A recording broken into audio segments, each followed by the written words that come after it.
As I said before, shout out to all you guys. 250,000 views. We're coming up on 260 subs. The goal's 300 by the end of the year, but let's get into this K-pop animated show.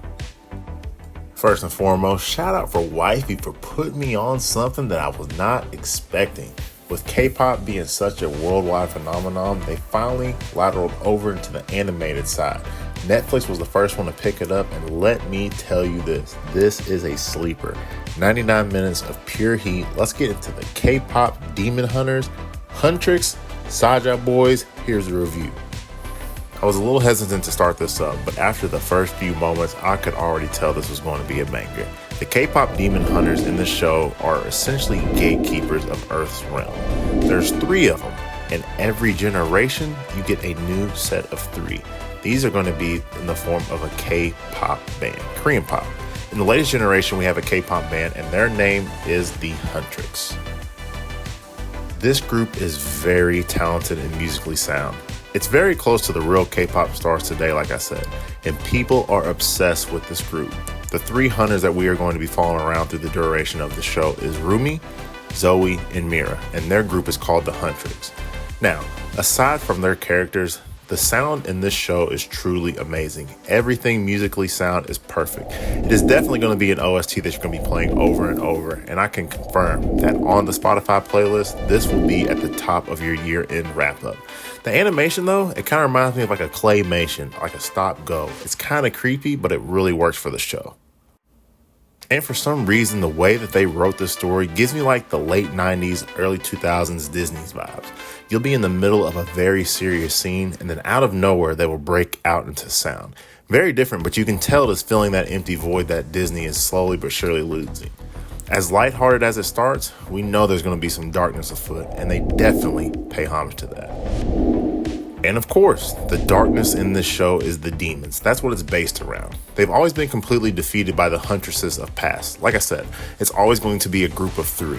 But in this iteration of demons are very different. And they can go a little bit out of their way, and they counteract the K-pop band by making a boy band of their own. And that is where this show takes off. And this boy band does not let off either. It's kind of comical because you get the Korean boy bands with all different things that they are notorious from. They're slightly feminine, they're a little androgynous, just like you see in real life.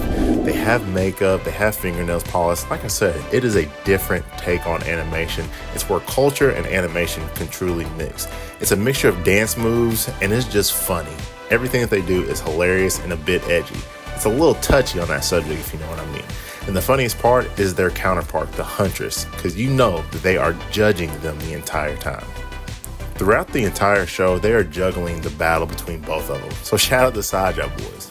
And just so y'all do know, Saja means demon in Korean. Just a little nugget for y'all.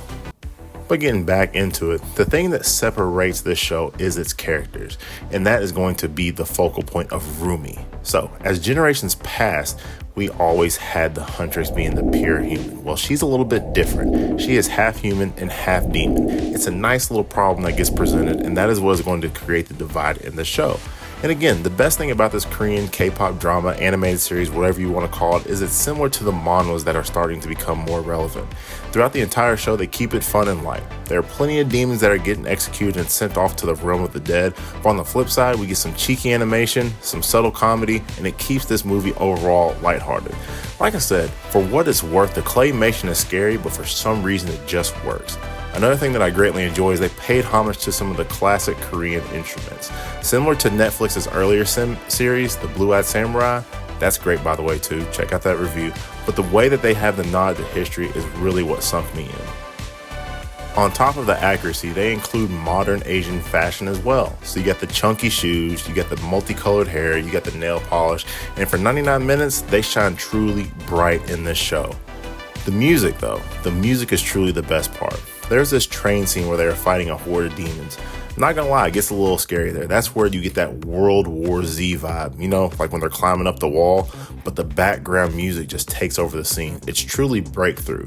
And then you get the great buildup. That being Junie, the leader of the Saja boys. He is truly trying to do himself his best. But you gotta remember, During his buildup, he was enslaved for 400 years to the underworld.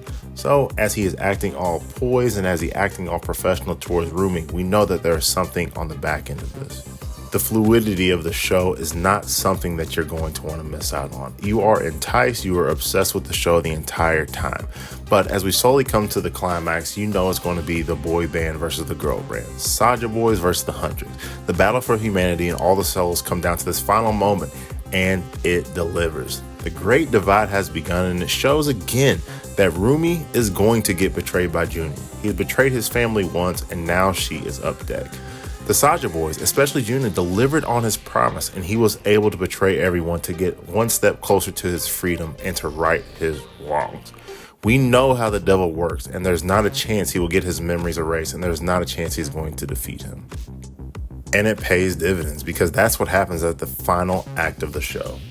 As the world is hopeless and the groups are split apart, they are lined up for a special event, as the Saja boys call it, the mass collection. This is going to be the collection of all the souls on Earth, and with Rumi being split away from the rest of her team, you best believe that those two are going to be part of the collection. No more hiding behind the human skin. We get to see the Saja boys in their true demon form, and the humans are feeding directly into their hand.